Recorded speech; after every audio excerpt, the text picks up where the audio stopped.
Yes, बस आप सुन ले, वापस सुन ले, है ना। इतने टाइम तो हमने जो पुराना देखा था वही चीज पढ़ा चुका हूं। क्लियर? नेक्स्ट टर्मिनोलॉजी, बस 2 टर्मिनोलॉजी बची है, उसके बाद हम रिसर्च प्रोसेस को स्टार्ट करेंगे। क्लियर? पायलट स्टडी, ठीक है, आप लोगों ने पढ़ा होगा शायद, लेकिन उसमें कुछ करेक्शंस था। पायलट स्टडी में ने कोई नोट्स देखे थे, उसमें थोड़ा सा रिसर्च डिजाइन के बारे में लिखा हुआ था, वो गलत था उसमें।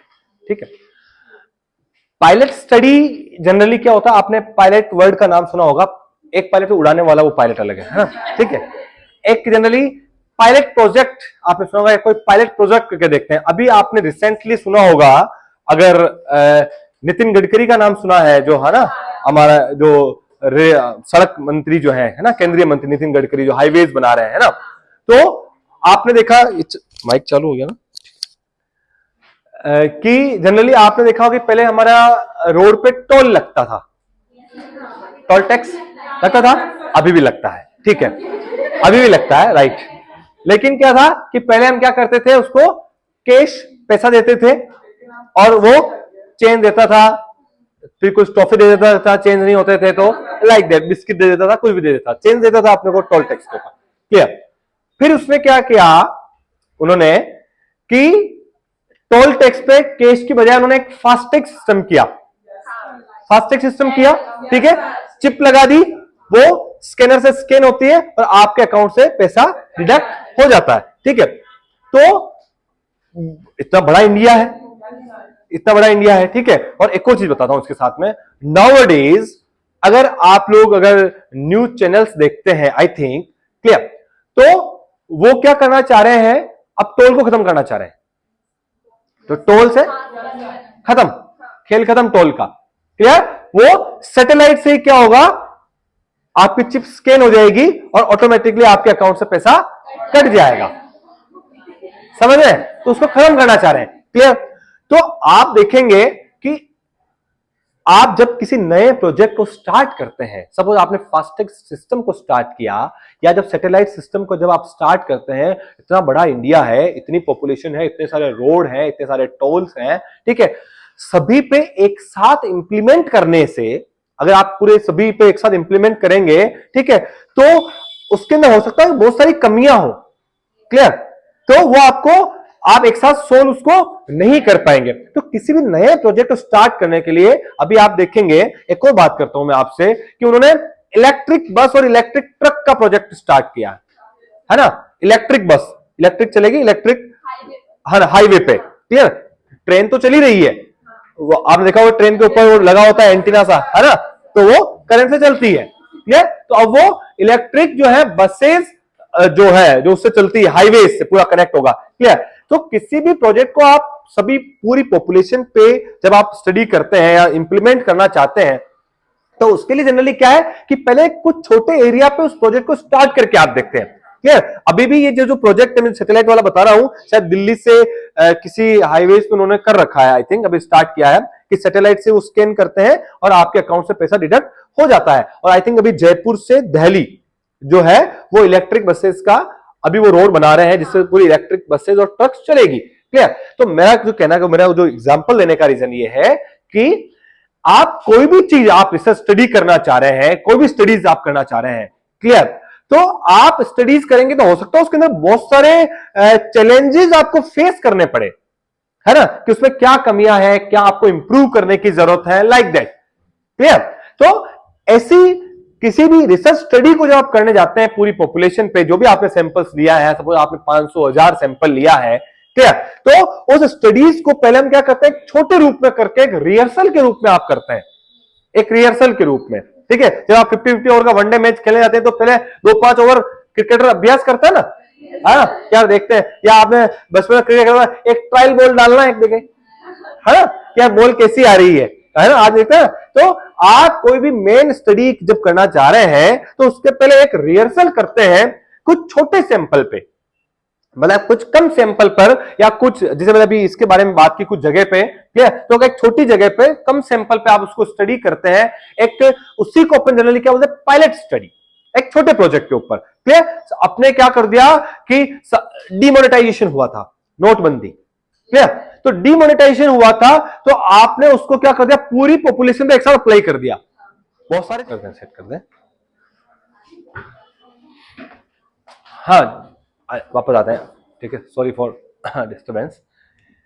पायलट स्टडी की मैं आपसे बात कर रहा था, ठीक है। तो सिंपल सी लैंग्वेज में आप समझे कि जब कभी भी आप कोई भी रिसर्च स्टडी जब करने जा रहे हैं, क्लियर, तो मेन स्टडी करने से पहले क्या करते हैं हम, कुछ सैंपल लेकर के, जनरली जो क्राइटेरिया होता है कि टोटल, जनरली बहुत सारे क्राइटेरिया होता है पायलट स्टडी करने का, कि आपके पास जो टोटल सैंपल साइज है, आपकी टोटल जितने भी आपकी सैंपल साइज है, सपोज 1000 आपकी सैंपल साइज है या आपके 100 सैंपल साइज है, ठीक है, कि आपको 100 सैंपल्स को आपको रिसर्च स्टडी में लेना है, ठीक है। तो जनरली हम क्या करते हैं, उसके 10% सैंपल्स क्या लेते हैं और 10% सैंपल्स पर हम क्या करते हैं, जनरली उसमें क्या करते हैं, रिसर्च स्टडी जो आप करने जा रहे हैं, मेन स्टडी, उसको क्या करते हैं, उन पे स्टडीज करते हैं। तो क्या चैलेंजेस आपको फेस हो रहे हैं, ठीक है, क्या आपको इंप्रूव करने की जरूरत है। हाँ भैया यार, सॉरी यार, है ना, यस प्लीज। पायलट स्टडी की मैंने बात कर ली थी, कोई कंफ्यूजन पायलट स्टडी में, क्लियर। एक स्मॉल प्रोजेक्ट है, ठीक है, कोई मेन स्टडी करने से पहले एक स्मॉल सैंपल पर हम स्टडी करते हैं, मैं प्रोसेस में और बात करूंगा आपसे, क्लियर।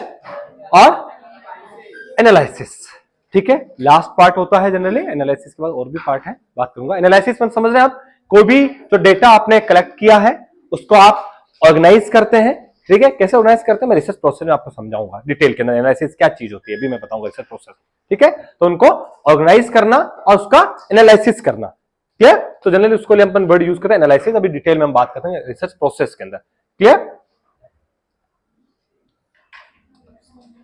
यस, नेक्स्ट जो मेरा टॉपिक है, टर्मिनोलॉजी क्लियर है, कोई भी कंफ्यूजन है आप नोट डाउन करके रखें, मैं आपसे बाद में बात करूंगा, क्लियर।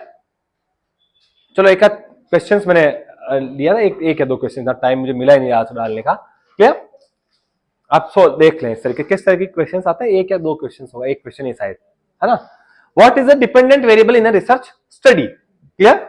वैसे जनरली डिपेंडेंट वेरिएबल से अधिकतर जो क्वेश्चंस आता है वो आपको कोई रिसर्च का एक टाइटल या प्रॉब्लम स्टेटमेंट देते हैं और उसमें से आपको आइडेंटिफाई करना होता है generally which one is the dependent variable और which one is the independent variable. Most of questions मैंने अभी तक इसी तरीके के देखे हैं, क्लियर।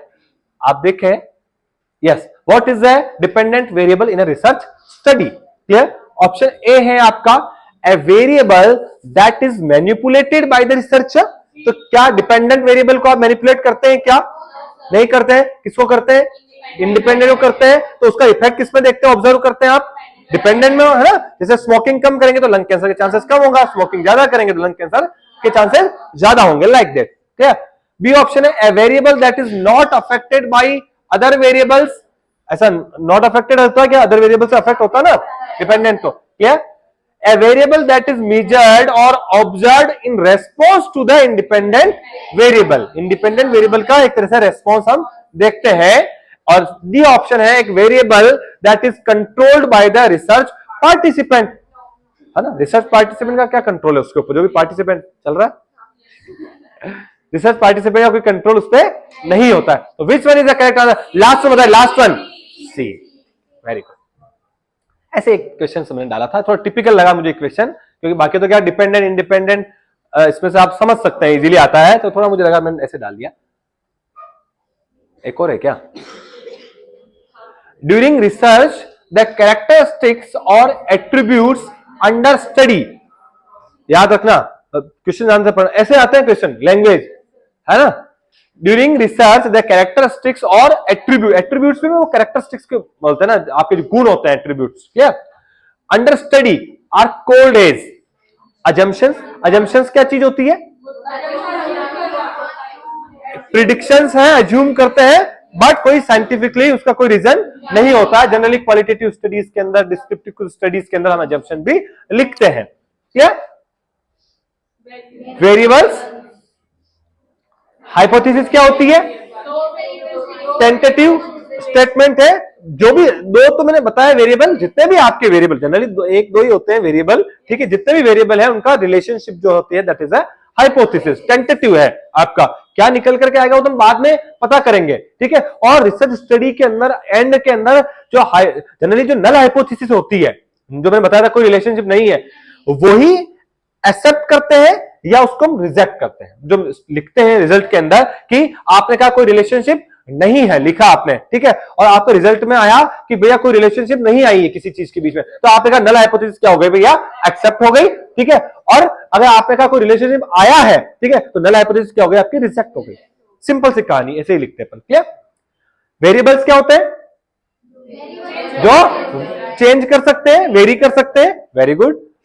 और डिलिमिटेशंस क्या है, बाउंड्रीज। तो बाउंड्रीज तो लिमिटेशन भी है, but generally pre set criteria है, आपने पहले से सेट कर रखी है जो कुछ कहानी, ठीक है, कि ये मेरे इंक्लूजन क्राइटेरिया है, इन लोगों को मैं रिसर्च स्टडी में लूंगा, इनको मैं रिसर्च स्टडी में नहीं लूंगा, मैं यहां करूंगा वहां नहीं करूंगा, इन लोगों पे करूंगा उन लोगों पे नहीं करूंगा, इस डिस्ट्रिक्ट में करूंगा इस कॉलेज के स्टूडेंट पे करूंगा वहां पे नहीं करूंगा। तो these are the some boundaries I have already pre set, clear, that is delimitations, clear. बहुत बार क्वेश्चंस आया हुआ है डिलिमिटेशंस पर, सो डोंट बी कंफ्यूज। और मोस्ट ऑफ लोग तो समझते हैं जो लिमिटेशंस है उसी को डिलिमिटेशन समझते हैं, तो that's having some difference, clear. Answer ही आ गया क्या, ठीक है, नहीं क्वेश्चन समझ में आया, अभी बता देता हूं मैं आपको, थोड़ा चलो डिटेल देखो। During the research the characteristics और एट्रीब्यूट्स अंडर स्टडी, जो भी आपकी, मैंने अभी आपको एक वर्ड यूज किया था कि आपकी जो पॉपुलेशन है, जो पॉपुलेशन है उसके अंदर जो कैरेक्टरिस्टिक्स है पॉपुलेशंस के, मैंने कहा था आपके पॉपुलेशन हो सकता है कि मेल है, फीमेल है, रिलीजन अलग अलग हो सकता है, एज अलग अलग हो सकती है, प्रोफेशनल क्वालिफिकेशन अलग हो सकती है, एजुकेशन स्टेटस अलग हो सकता है, तो these all are the characteristics, clear. तो ये जो कैरेक्टर, मैंने उसी को तो बोला था, डेमोग्राफिक वेरिएबल हो रहा था, है ना, आपने ध्यान से अगर सुना होगा, तो this are the part of the variable. तो जो भी कैरेक्टरिस्टिक्स है आपके, वो जनरली क्या आपके वेरिएबल्स है ना, जो मैंने आपको कैरेक्टर्स अभी बताया था ना, एग्जांपल बहुत सारे मैंने दिए थे, तो वो डेमोग्राफिक है, तो demographic variable is also part of the variable, है ना, तो वो क्या है, वेरिएबल ही है आपके, बस शायद दो ही क्वेश्चन होंगे। यस, स्टार्ट करते हैं न्यू टॉपिक, क्लियर। अब ध्यान से समझना, क्लियर। जनरली हमने एक ओवरव्यू जो है टर्मिनोलॉजी से एक रिसर्च का देख लिया है, लगभग एक पिक्चर हमारी लगभग क्लियर हो चुकी है कि रिसर्च के अंदर क्या क्या पार्ट्स आते हैं, पर उन्हीं पार्ट्स को थोड़ा सा हम डिटेल्स के अंदर पढ़ेंगे। जनरली सैंपलिंग है, एक रिसर्च डिजाइन है, बस इनमें से ज्यादा क्वेश्चंस आते हैं, बाकी कुछ ज्यादा स्पेशल चीजें नहीं है, बाकी उतनी ही चीजें, ठीक है, क्लियर। टर्मिनोलॉजी लगभग आई थिंक थोड़ी बहुत लोगों की क्लियर हुई होगी, और अपन डिटेल में क्लियर कर लेंगे उसको, क्लियर। टाइप्स ऑफ रिसर्च की मैं बात कर रहा हूं आपसे, टाइप्स, क्लियर। जनरली मैं टाइप्स की अगर बात करूं आपसे, तो जो टाइप्स ऑफ रिसर्च है, अगर आप लिखना चाहेंगे मैं स्लाइड आगे कर दूंगा, क्लियर। दो बेस पे जनरली हम उसको, अब ध्यान से सुनना भैया, अब ध्यान से सुनना, क्लियर। दो बेसिस पे हम रिसर्च को क्या करते हैं, डिवाइड करते हैं, क्लियर। एक जो है first, that is based on the purpose, कि आपका जो उद्देश्य है, ठीक है, उसके बेसिस पे, पर्पस के बेस पे अपन क्या करते हैं, रिसर्च को डिवाइड करते हैं। एक रिसर्च को हम डिवाइड करते हैं based on the approach, research approach, clear. एक अप्रोच क्या होती है, पूरा चैप्टर जब आएगा तब मैं इसको डिटेल में डिस्कस आपसे करूंगा कि रिसर्च अप्रोच क्या है और रिसर्च डिजाइन क्या है, दोनों में क्या डिफरेंस, मामूली सा डिफरेंस है, ठीक है, लेकिन लोग उसको एक ही समझते हैं, रिसर्च अप्रोच, रिसर्च डिजाइन, लेकिन that's have some difference, clear, वो मैं आपको एक्सप्लेन करूंगा। अभी आप ध्यान रखें, मैं टाइप्स ऑफ रिसर्च की बात कर रहा हूं। रिसर्च आप समझ गए, रिसर्च क्या होती है, मैंने आपको कहा था कि री और सर्च, मैंने आपको बताया था री क्या चीज होती है, सर्च क्या होती है, रिसर्च क्या चीज होती है, क्लियर। दो बेस पे इसको डिवाइड करते हैं। फर्स्ट बेसिस जो है that's based on the purpose, second है based on the approach, clear. पहले जो मैं बेसिस की बात कर रहा हूं, अगर आपको दिखा दूं, बेस्ड ऑन द पर्पस की मैं बात कर रहा हूं डिटेल के अंदर, बाकी अप्रोच को मैं डिटेल में आपको, जब मैं रिसर्च अप्रोच पढ़ाऊंगा तो उसके अंदर मैं डिटेल में आपको एक्सप्लेन करूंगा। दैट इज बेसिक रिसर्च और applied research, two types of research generally है, that is a basic research और अप्लाइड रिसर्च। और based on the approach two type की रिसर्च होती है, दैट इज क्वांटिटेटिव रिसर्च और क्वालिटेटिव रिसर्च, ठीक है। क्वालिटेटिव रिसर्च के फर्दर क्लासिफिकेशन है, उनको मैं जब डिजाइन पढ़ाऊंगा, that is grounded theory, historical research, phenomenological research, case study research, like this type of examples, sorry सब types of the qualitative research. And quantitative research के भी क्या होते हैं, कुछ और सब टाइप्स होते हैं, that is true experiment, true experimental research, quasi experimental research और प्री एक्सपेरिमेंटल या सॉरी नॉन एक्सपेरिमेंटल रिसर्च होती है, ठीक है, उनको हम डिटेल में बाद में पढ़ेंगे। अभी जो मैं बात कर रहा हूं mainly my focus is on the basis of the purpose, that is basic research और अप्लाइड रिसर्च। इसी के बारे में आपसे बात करूं। एक बार डायग्राम देख ले, क्लासिफिकेशन सी, टू टाइप्स के बेसिस पे डिवाइड किया, बेस्ड ऑन द पर्पस और based on the approach. Based on the purpose की अगर मैं आपसे बात करूं तो दैट इज बेसिक रिसर्च और applied research. Clear? Qualitative research, उसके बहुत सारे टाइप्स हैं। फिनोमिनोलॉजिकल रिसर्च जनरली ज्यादा डिटेल में अब इनको पढ़ेंगे नहीं, व्हाट इज द मीनिंग क्या होता है, और एग्जांपल्स आते हैं तो आपको एग्जांपल समझ में आ जाना चाहिए कि एक फिनोमिनोलॉजी है, कि हिस्टोरिकल है, कि आपकी ग्राउंडेड थ्योरी है, कि केस स्टडी है, like that. Clear? Quantitative research के फर्दर टाइप्स है एक्सपेरिमेंटल, क्वासी चला गया, अब नहीं आएगा ना।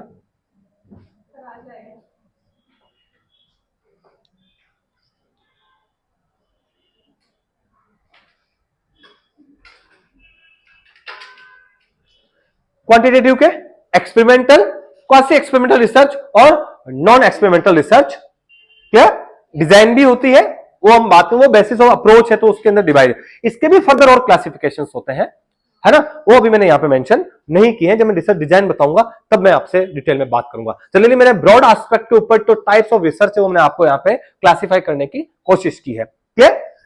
अब जो मैं बात कर रहा हूं इस पार्ट को आप छोड़ दीजिएगा, बेस्ड ऑन अप्रोच।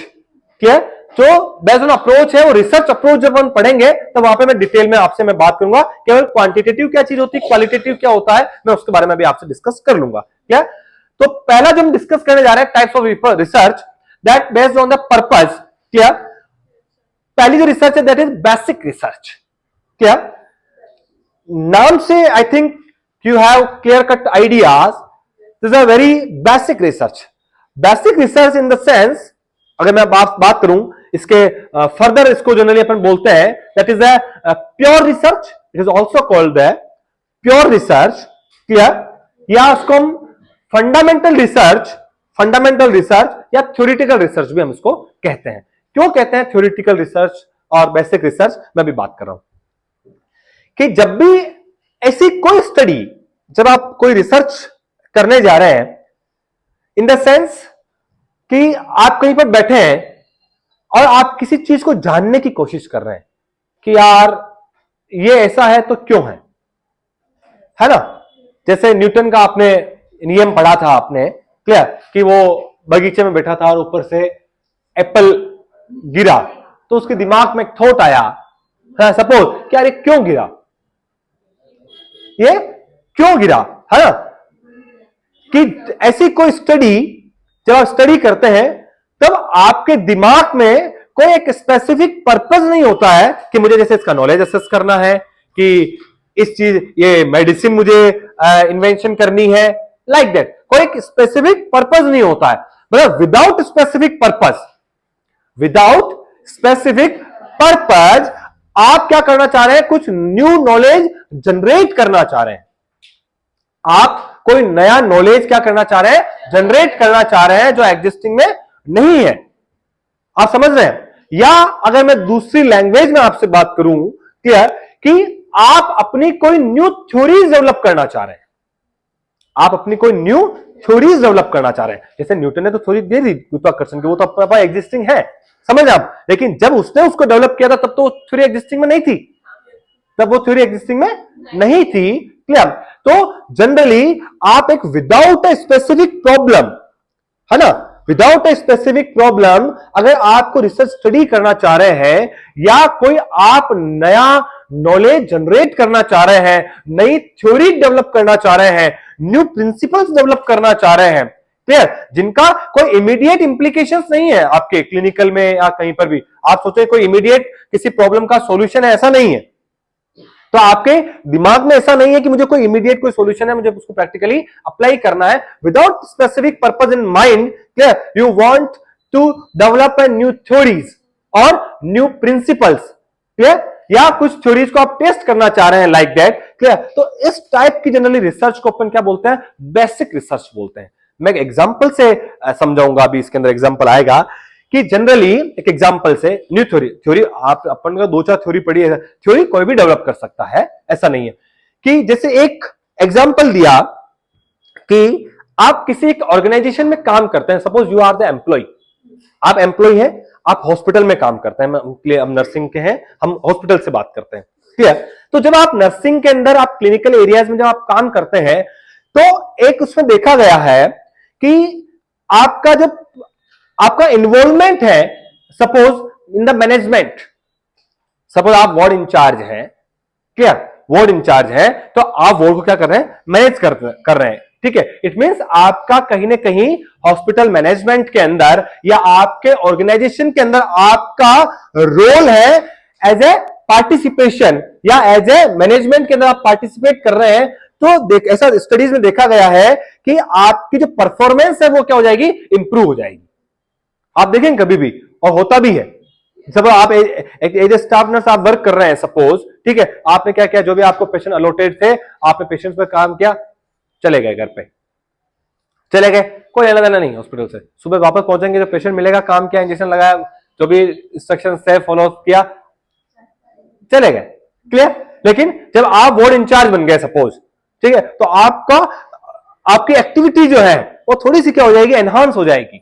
नहीं यार, ऐसा भी कर सकते हैं अपन, इसको इंप्रूव कर सकते हैं, इसको डेवलप कर सकते हैं, इसको इस तरीके से रख सकते हैं, इसको इस तरीके से अरेंज कर सकते हैं, है ना, मेडिसिन ऐसे अरेंज कर सकते हैं, लाइक इसको ऐसे अरेंज कर सकते हैं कुछ। तो आप तो ऐसा तो थ्योरी देखी गई है। तो फिर अगर आपने ऐसा कुछ स्टडीज किया और आपने देखा कि अगर आपको एज ए पार्टिसिपेटरी रोल मिले, एज ए मैनेजमेंट का आपको उसमें रोल मिले ऑर्गेनाइजेशन के अंदर एज ए एम्प्लॉय, क्लियर, तो आपकी परफॉर्मेंस क्या हो जाएगी, इंप्रूव हो जाएगी। तो हमने यहां से क्या कर दी, एक थ्योरी डेवलप कर दी कि जैसे भी कि अगर भैया पार्टिसिपेशन होता है अगर एम्प्लॉइज का ऑर्गेनाइजेशन के अंदर, तो उनकी परफॉर्मेंस क्या होती है, इंप्रूव होती है। तो हमने हमारी एक नई क्या कर दी, अपने थ्योरी डेवलप कर दी, ठीक है। अब हो सकता है दूसरे लोग उसको टेस्ट करें वापस से कि आपने जो थ्योरी दी है कि पार्टिसिपेशन से परफॉर्मेंस इंप्रूव होता है, तो कुछ लोगों को पार्टिसिपेशन करके देखेंगे, उनका परफॉर्मेंस देखेंगे, जो लोगों का पार्टिसिपेशन नहीं है उनका परफॉर्मेंस देखेंगे, तो दोनों को क्या कर लेंगे, वो कंपैरिजन कर लेंगे। तो आपकी थ्योरी क्या हो जाएगी, टेस्ट हो जाएगी। अगर जो पार्टिसिपेशन जिनका है उनकी परफॉर्मेंस अगर ज्यादा होगी तो आपकी थ्योरी टेस्ट होगी कि नहीं आपने जो थ्योरी दी है, डेवलप की है, वो थ्योरी आपकी क्या है भैया, सही है। कहानी समझ में आ रही है, ठीक है। तो इस टाइप की जनरली जो रिसर्च होती है, जो इमीडिएट सॉल्यूशन पे काम नहीं करती है, इमीडिएट प्रॉब्लम पे काम नहीं करती है, ठीक है, only to expand the knowledge, to improve the knowledge कि ये क्यों हुआ है, ठीक है, to generate the new knowledge, clear, to develop the new theories. आप समझ रहे, तो दिस टाइप ऑफ रिसर्च को हम जनरली क्या बोलते हैं भैया, बेसिक रिसर्च बोलते हैं। कहानी समझ में आ रही है, ठीक है। और धीरे धीरे आप समझेंगे। जनरली इससे ऐसे क्वेश्चंस आते नहीं है, कोई स्टेटमेंट दे सकते हैं कि आप, लेकिन पता होना चाहिए कि what is the basic research और what is the applied research, clear. Question generally जो मिलते हैं रिसर्च डिजाइन से मिलते हैं, सैंपलिंग से मिलते हैं, टर्मिनोलॉजी से बहुत सारे क्वेश्चंस आते हैं, उन पे मैं थोड़ा डिटेल में फोकस आपसे करूंगा, क्लियर। कहानी मैं इस पार्ट को भी छोड़ रहा हूं, मैं थोड़ा सा एक्सप्लेन करूंगा। कोई कंफ्यूजन है, ठीक है। अभी जब अप्लाइड समझाऊंगा तो दोनों में फिर आप कंपैरिजन करेंगे, समझ में। इसको पार्ट को छोड़ देना कि ये एक अलग बेसिस के ऊपर डिवाइड किया हुआ है।